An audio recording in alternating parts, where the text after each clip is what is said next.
dream destinations, exceptional cruises, polar adventures.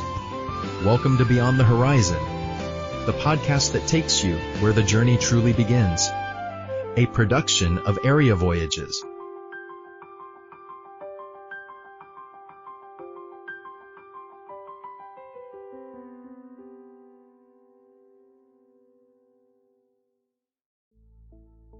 So, I want to start off today by having you do a quick mental exercise with us. Oh, okay. I love these. Right. So imagine you've just been hired to build this incredibly high-end luxury hotel.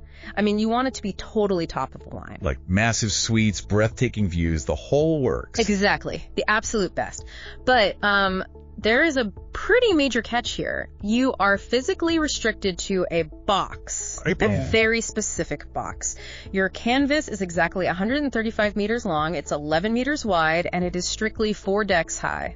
Period. Wow. Okay, so no wiggle room at all. Zero. You absolutely cannot make it an inch wider. You can't just, add a 5th floor or throw on a rooftop terrace that goes over a certain height clearance. Right, because physics just won't let you. Exactly. So the question is, how do you innovate? I mean, how do you create this sense of vast open luxury when you literally cannot change the exterior footprint by a single millimeter? Which is honestly the ultimate architectural puzzle. Yeah. I mean, you are completely boxed in by this uncompromising physical reality. You can't outspend those dimensions, and you definitely can't outdesign the physics of the environment. Right, exactly. And that exact puzzle, that's really the core mission of our deep dive today. It's such a great topic. It really is. We're unpacking this incredibly dense, highly detailed 2026 guide that was put together by travel advisor Yvonne Jr. Blanchette. From Area Voyages, right? Yes, from Area Voyages. And the guide is titled Avalon Waterways. What it is, how it works, and what to expect. It's a fantastic resource. It really is. So our goal today is to basically give you, the listener, an absolute masterclass. But I want to be clear, this isn't just a basic breakdown of, a premium river cruise line. No, not at all. It's really a case study. Exactly. It's a study in how rigid physical constraints can actually serve as this forcing function for absolute genius design. We're going to get into some really interesting stuff today. Yeah, we're going to decode the unit economics of travel, the back-end logistics that you basically never see, and frankly, the psychology of why you travel the way you do. Which is fascinating to trace, especially when you start looking at the timeline of it all. I mean, we're looking at Avalon Waterways, right? Right. A company that launched with literally a single ship, the Avalon Artistry, back in 2004. Just one ship? Just one. And now, looking at the landscape today, in 2026, they're wrapping up this massive multi-year fleet-wide standardization program. It's huge. It's a complete story of continuous, hyper-calculated refinement, but always within those very strict physical parameters you mentioned. Okay, let's unpack this, because before we can even start talking about the ships or, the cabins or the incredible engineering of their windows. Oh, the windows are amazing. They really are. But we have to understand the sheer logistical machinery running behind the scenes first. Right, foundation of it all. Exactly. And to do that, we actually have to rewind way, way past their launch in 2004. We're going way back. Yeah, almost a full century. We're going back to 1928, and we need to talk about a rowboat. Yes. A single commercial rowboat on Lake Lugano in Switzerland. Yeah. To be very precise. It's wild to think about. It really is. This is the literal origin story of what is now known as the Globus family of brands. There was this man, Antonio Mantegazza, and he just started using this rowboat to transport commercial goods across the lake. So he was basically just moving freight? Exactly, just local freight. But that extremely modest, hyper-local logistics operation, that was the actual seed for what has become one of the most massive global travel infrastructures on the planet today. Which is it's almost hard to wrap your head around. I mean, a guy rowing boxes of goods across a Swiss lake in 1928 evolves into this massive travel empire that's now headquartered in Littleton, Colorado. Right. It's quite the leap. And I think we really need to define what we mean by empire here, because it's a huge umbrella. It's very comprehensive. Yeah, so the Globus family of brands today, it includes Globus Guided Tours, which is their premium escorted land travel arm. Okay. It also includes Cosmos, which handles the more budget and value-focused tours. Right, for the price-conscious traveler. Exactly. Then there's monograms, which sets up these independent travel packages for people who, they want all the logistics handled, but they don't actually want a tour guide walking around with them. They want their freedom. Exactly. And of course it includes Avalon Waterways. And the sheer scale of this operation is just staggering. We're talking over 10,000 departures annually. Wow. They operate 300 unique itineraries around the globe. And get this, they serve over 500,000 passengers every single year. And that right there, that scale, is precisely why understanding that corporate family tree is basically the skeleton key for the traveler trying to evaluate Avalon. How so? Well, Avalon isn't just some standalone river cruise company operating in a vacuum, right? It is plugged directly into the mainframe of one of the largest guided travel companies in the world. Ah, okay. Think about what it actually takes to move 500,000 people a year.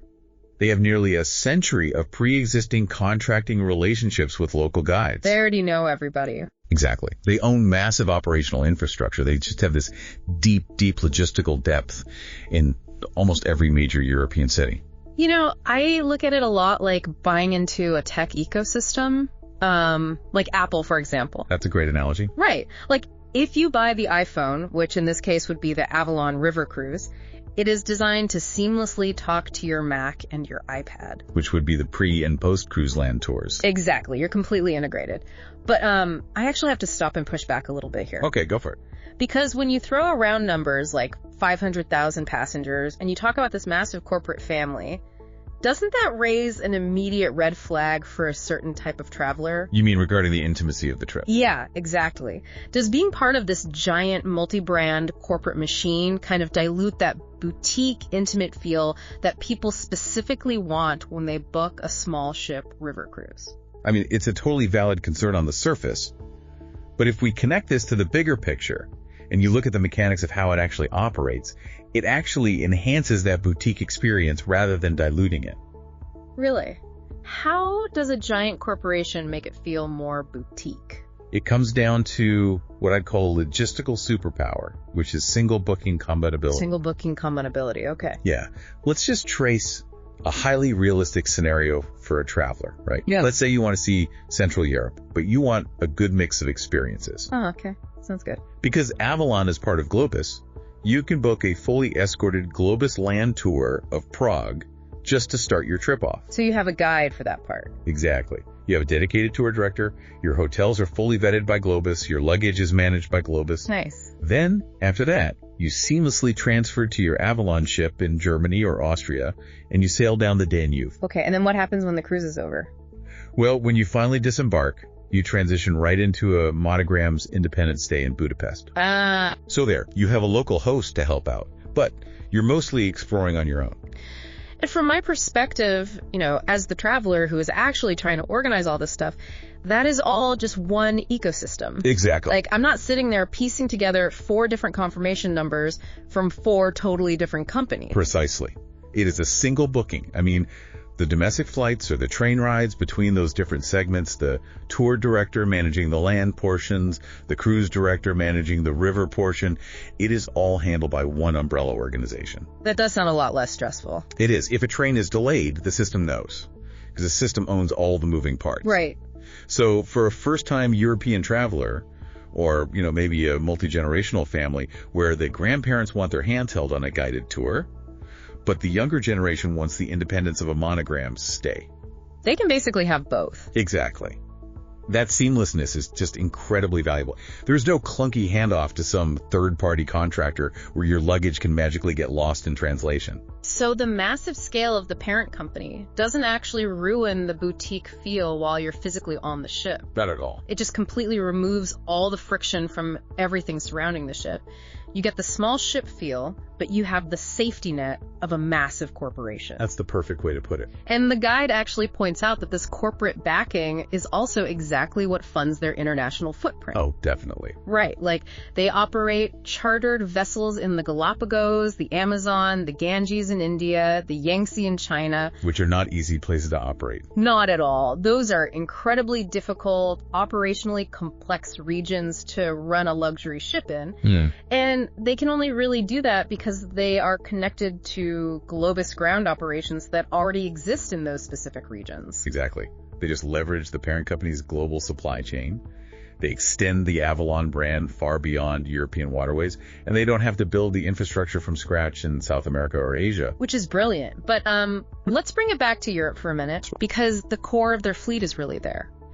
And knowing they have the logistical backing of Globus is great and all, but Avalon still faced a massive physical hurdle when they actually sat down to build their ship. It's a very real, very physical hurdle. Right. Which brings us right back to that 135-meter hotel box we talked about at the start. How do you stand out on a river when literally every single ship, regardless of the brand, looks broadly the exact same from the outside? Well, to understand that, you have to really understand the uncompromising physics of the European river system. Okay, lay it on me. The rivers like the Rhine, the Danube, the Main, they're all governed by this highly complex, centuries-old system of locks. And those were definitely not built for luxury cruise ships. Exactly. These locks were built primarily for commercial freight. So in order to physically fit inside these concrete locks, a vessel can only be a certain size. Right. The absolute maximum dimensions are strictly dictated. They are exactly 135 meters long and approximately 11 meters wide. And they can span a maximum of 4 decks, mostly so you can safely clear all the historic bridges along the way. You simply cannot cheat the locks. I mean, the locks do not care about your luxury design aspirations. They do not care at all. Like, if you are 11.5 meters wide, you are going to scrape the concrete and you are going to sink. That is the harsh reality. Yeah. Therefore, the exterior profile of almost every single European river cruise ship looks essentially identical. It literally has to. So how did Avalon get around that? The genius of Avalon was recognizing very early on that since they couldn't redesign the outside of the hull, they had to completely revolutionize what happened inside the hull.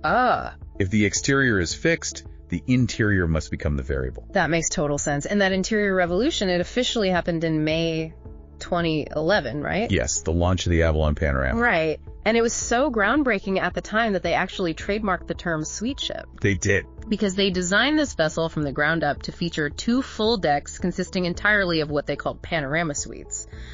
But the real magic here, the thing that permanently changed the industry standard, is what they did with the windows. To really appreciate this innovation, we have to look at what the traditional river cruise cabin looked like up to that point. Okay, paint a picture for us. Historically, you either had a little porthole on the lower decks or maybe a fixed glass panel. Right. So you were very clearly inside a room just looking out through a frame. And even ships that had balconies utilized a traditional step-out design. Like a normal hotel balcony. Exactly. Yeah. But on a ship, this meant taking precious interior square footage, walling it off of the glass door, and leaving it outside the cabin to just be exposed to the elements. Which, okay, if you're working with an 11-meter wide ship, that is a huge sacrifice. It really is. You are taking a chunk of your incredibly limited real estate and just making it entirely unusable for half the year when the weather is cold or if it's raining. It is a massive sacrifice of yieldable space.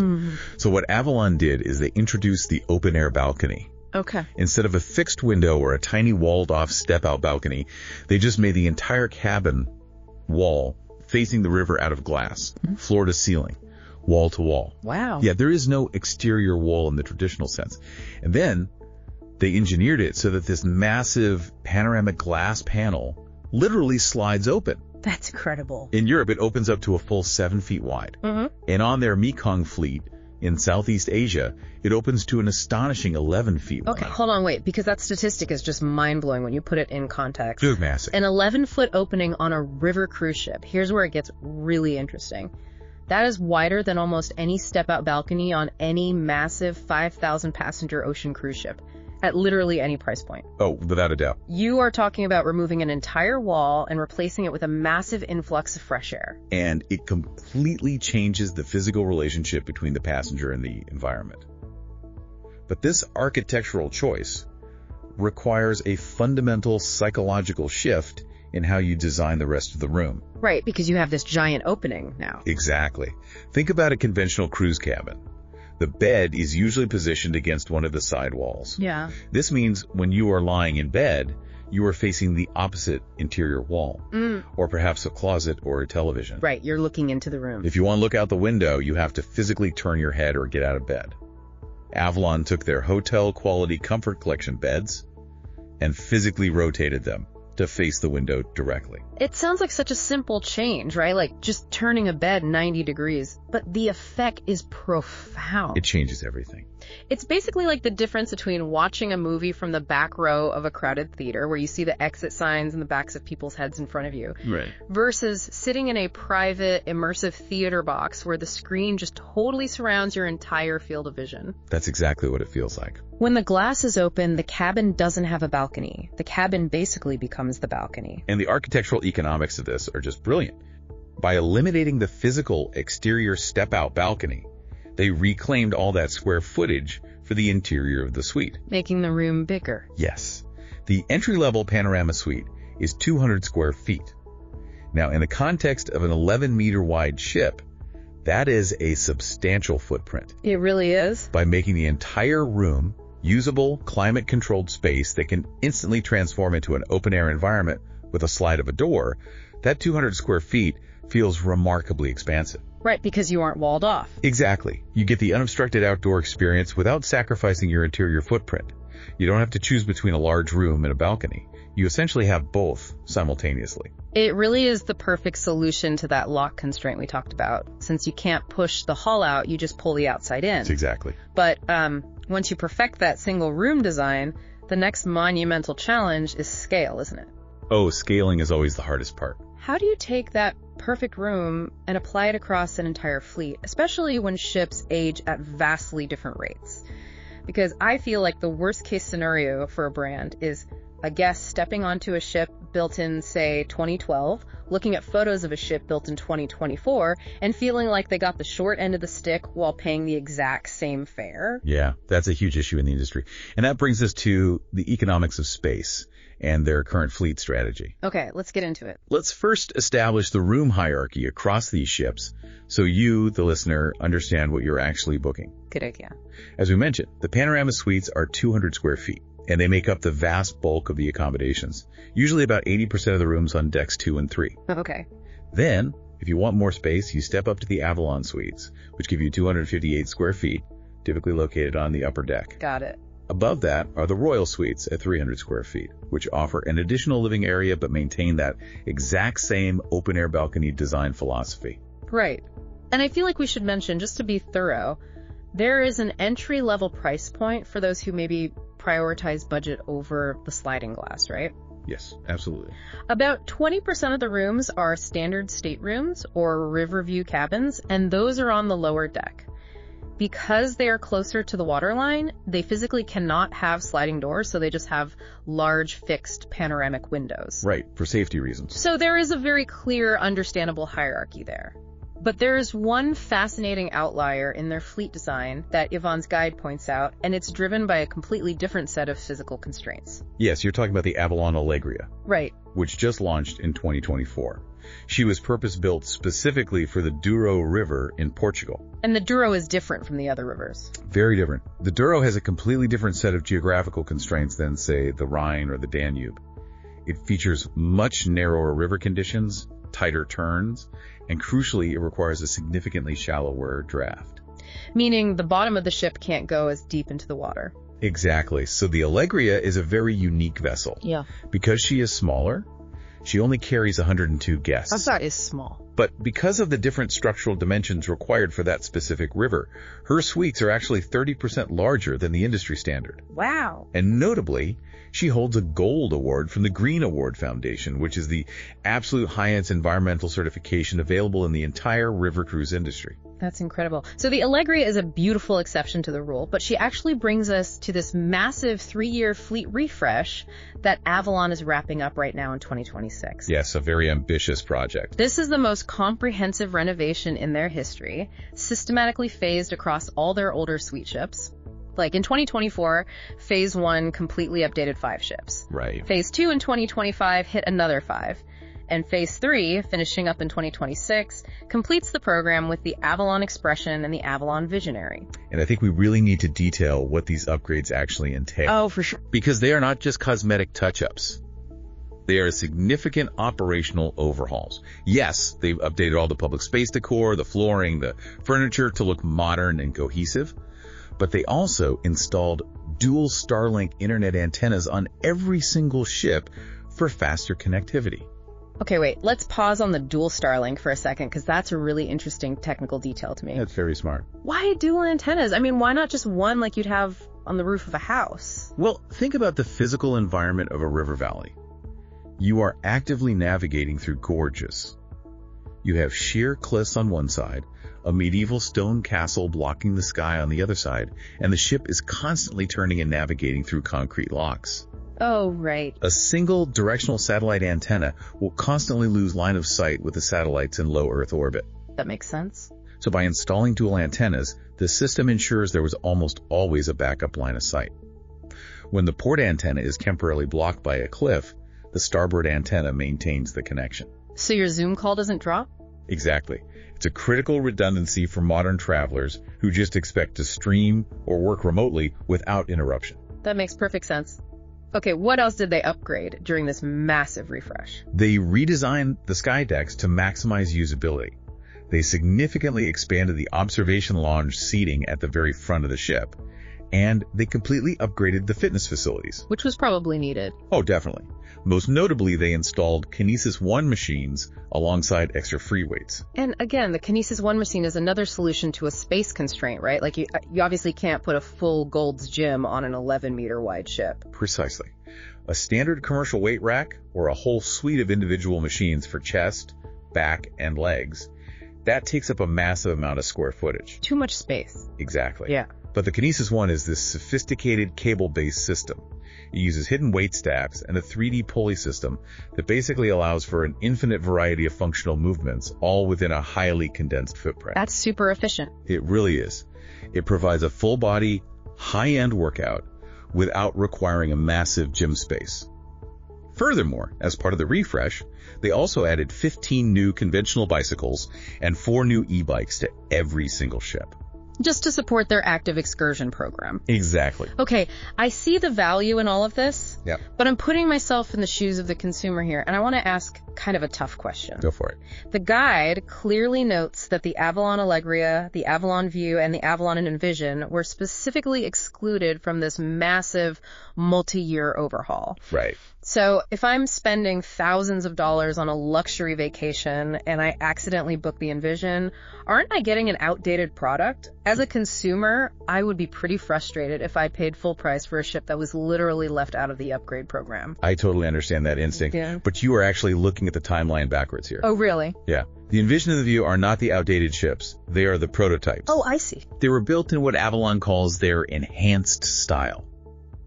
Those ships were so successful, and the design was so well received by guests, that they actually inspired the multi-million-dollar refresh program for the rest of the fleet. That completely flips it. They already had these features, the expanded lounges, the modern decor, the tech built into their DNA from day one. Oh, okay. So they didn't skip them. They are actually using them as the benchmark that the older ships have to catch up to. Exactly.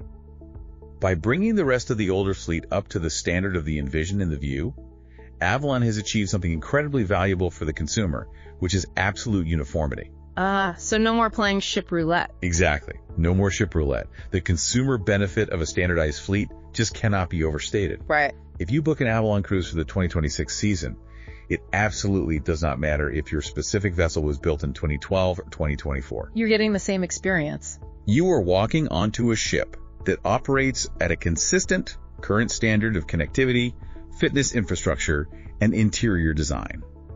You know exactly what you are getting, which completely eliminates the anxiety of booking an older vessel. That uniformity is huge for building brand trust. Like, you know what to expect before you even pack your bags. Absolutely. Now, knowing what the physical ship looks like and how the rooms function, that's one thing.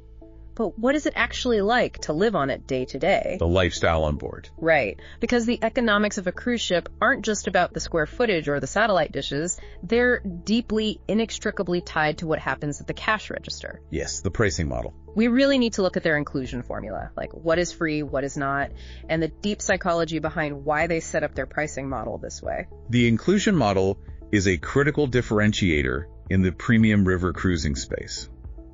It basically dictates the entire vibe of the ship. Okay, let's break down Avalon's structure, which seems designed to be generous but very clearly defined. Right. On all their European sailings, all your meals are included in the base fare. which is pretty standard. Yes. This means a full, expansive buffet breakfast, a buffet lunch with live cooking stations, and a 4-course a la carte dinner. And we really need to highlight how they actually do dinner, because it is not that rigid, old-school ocean liner model that a lot of people picture when they hear the word cruise.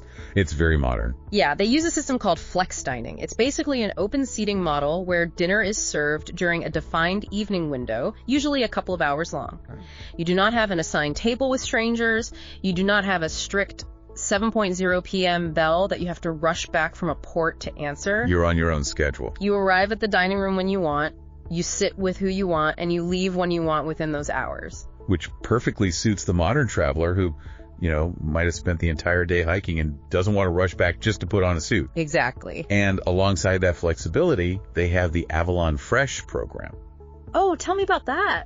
They partnered with 2 highly regarded Austrian chefs, Leo and Karl Renk, to create a dedicated healthy dining track. Nice. At every single meal, there are lighter, plant-forward, highly nutritious options available right alongside the heavy regional main menu. You don't have to awkwardly ask for a special diet menu. It is just seamlessly integrated into the daily culinary fabric of the ship. Okay, so the food is totally covered and it's flexible. Let's talk about the drinks.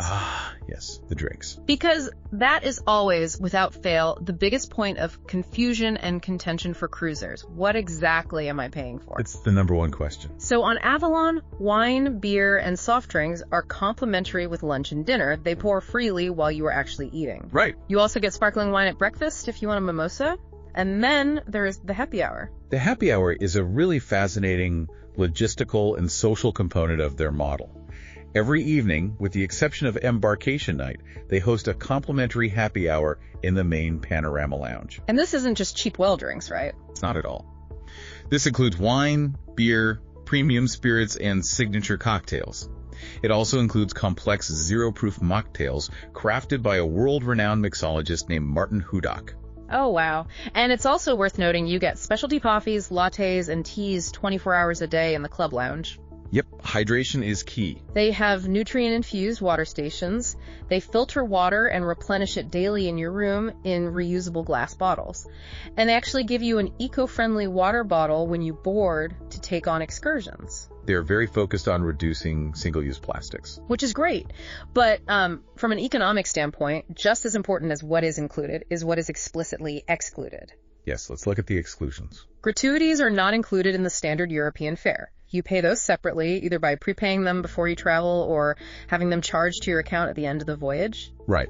Also, if you want a premium spirit or a cocktail outside of mealtimes or outside of that specific happy hour window, say, you want a gin and tonic at 2 euro p.m., you sign a receipt and you pay for it at the bar. That's correct. Furthermore, spa treatments, salon services, laundry, and certain highly specialized optional excursions are also extra. Standard luxury exclusions, really. Okay, but I have to stop you there and push back. Sure, go ahead. Because when you are paying a premium price for a luxury European vacation, getting hit with a bill for tips at the end of the week, or having to sign a receipt for a beer on the sun deck at 3:00 p.m., it kind of feels like a hidden pinnacle. It could feel that way, yes. It creates psychological friction.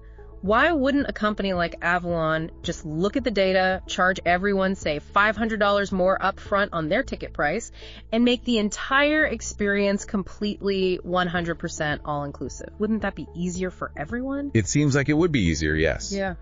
But what's fascinating here is the underlying psychology of tiered pricing and how it directly aligns with consumer habits and, frankly, fairness. Explain that. Let's contrast Avalon's approach with 2 of their major competitors to really understand the unit economics. First, let's look at Avalon Waterways. They have a very similar time restriction on their complimentary drinks. However, Avalon specifically positions their happy hour as an actual curated social event.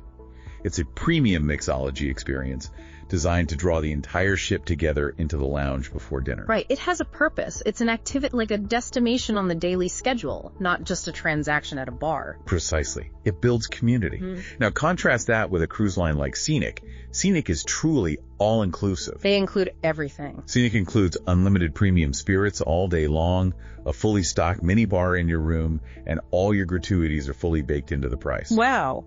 But as a direct result of that business model, Scenic's base fare is significantly higher. Avalon's model is based on the hard data and the reality that not every single passenger wants to drink heavily during the afternoon or utilize an open bar at 10 a.m. while they're cruising past castles. Oh, I see the math here. Basically, if Avalon made it all-inclusive and raised the price by $500 for everyone, the guests who don't drink during the day, or the guests who don't drink alcohol at all, would essentially be subsidizing the guests who are sitting at the bar ordering martinis all afternoon. Exactly. It's really an issue of economic equity. By keeping the all-day open bar out of the base fare, Avalon keeps their entry price point more accessible to a wider demographic. That makes total sense. It allows you, the consumer, to pay for exactly what you consume outside of the core dining and social hours, rather than paying for what the guy in the cabin next to you is consuming.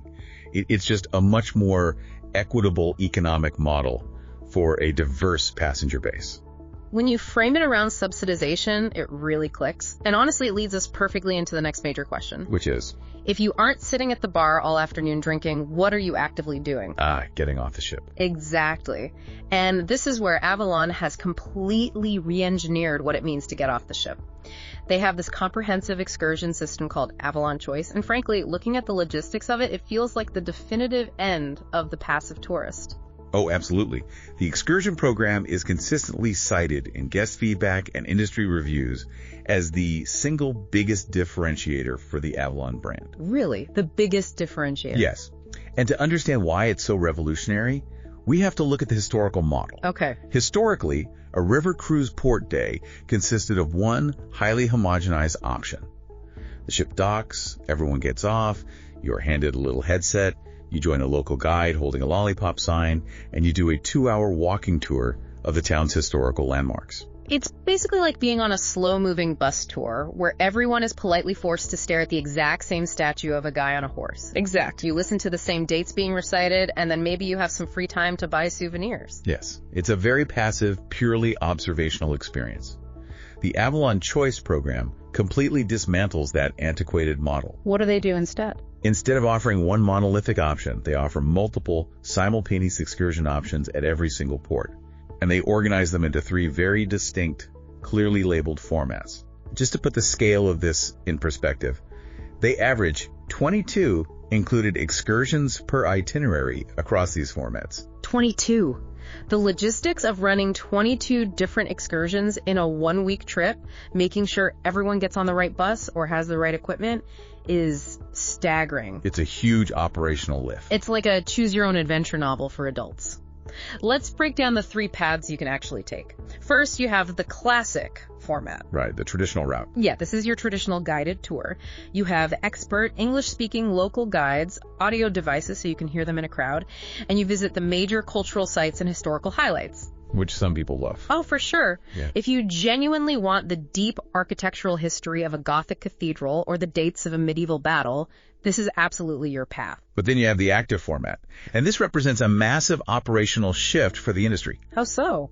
They actually introduced a completely new, dedicated staff category on board called Adventure Hosts, specifically to manage this. Oh, wow. These excursions replace the historical walking tour with direct physical engagement with the landscape.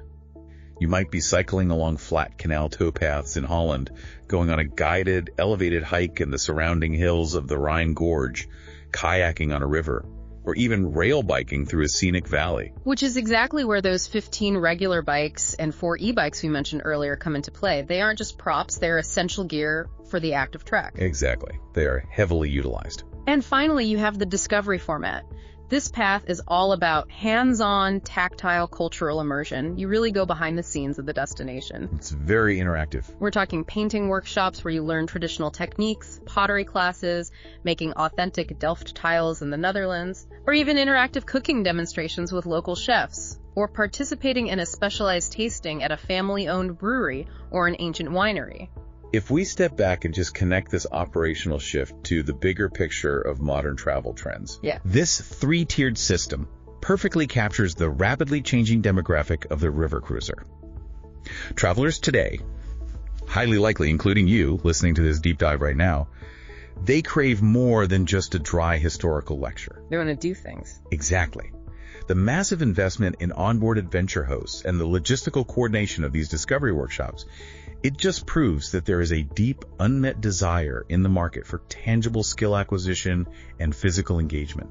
You don't just want to see the destination through a bus window anymore. Right. You want to actually interact with it, whether that's through sweating on a hiking trail or learning how to physically paint a traditional tile. Exactly. And I think about how that completely changes the energy on the ship at dinner. Oh, totally. In the old model, everyone is sitting around the dining room talking about the exact same tour guide and the exact same statue they saw. But with Avalon Choice, you sit down to flex dining, and you have one couple talking about how their arms are tired from kayaking. Another person is showing off a slightly crooked tile they painted, and another is debating the architecture of the cathedral they saw on the classic tour. It makes the ecosystem of the ship itself vastly more dynamic and conversational. It absolutely does. It injects vitality into the evening.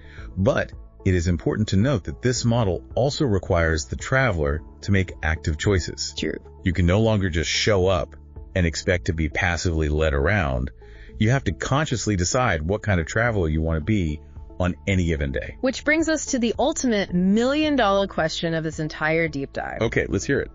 With everything we've painted today, the century-long history of Globus, the physics of the sliding glass windows, the health-conscious food, the economics of the happy hour, the massive logistics of the excursions. It's a lot to consider. It is. How do you know if Avalon is actually the right fit for you?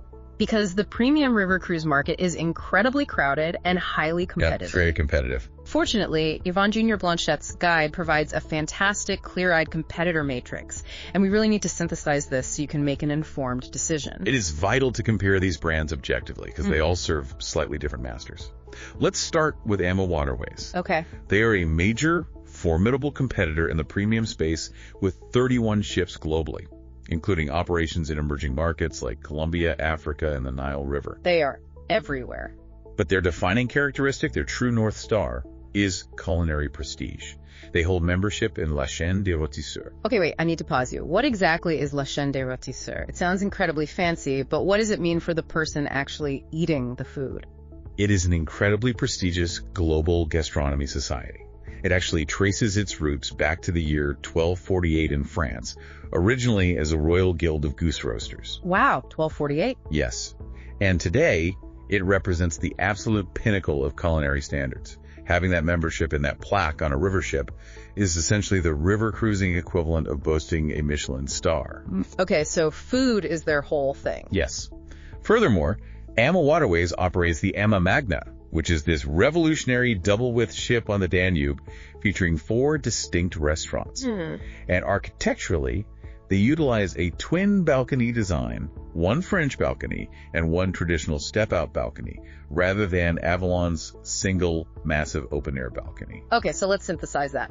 If you are an absolute uncompromising foodie, or if your absolute dream is to sail the Nile, Avalon Waterways is likely calling your name. That's their lane. Exactly. Then we have Viking. Viking is just the absolute behemoth of the industry. The biggest player. We are talking over 80 ships. They have the most recognized brand name in North America due to massive marketing economies of scale. You've definitely seen their commercials. Oh, absolutely. They are strictly adults only, which changes the onboard demographic entirely.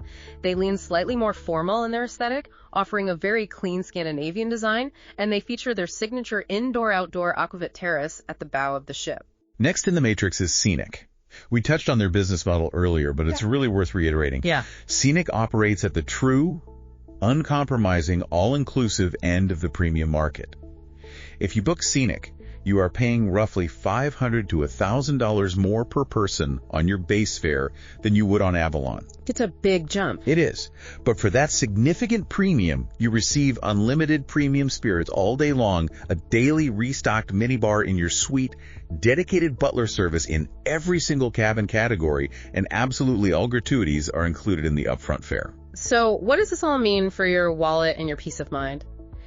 If you are the type of person who absolutely hates the psychological friction of signing a bill for a 2.00 p.m. cocktail, right, or if you hate the anxiety of pulling out a credit card to calculate tips at the end of a relaxing week, you simply pay the premium up front and you choose Scenic. It is the cleaner, albeit more expensive, financial solution. And we should note that Scenic also has a sister brand, Emerald Cruises. Oh, Emerald offers a product that is highly comparable to Avalon in terms of target demographic, but typically at a slightly lower price point. Okay. They feature their own active excursion model called Emerald Active. And crucially, unlike Avalon, Emerald actually does include gratuities in their base fare, which makes their pricing highly competitive. Good to know. And just to completely round out the list provided in the guide, we really have to mention Aqua Expeditions. Oh, yeah. But honestly, they were playing a totally different game. They offer ultra-luxury expeditions, carrying only 16 to 40 guests total. Very exclusive. Extremely.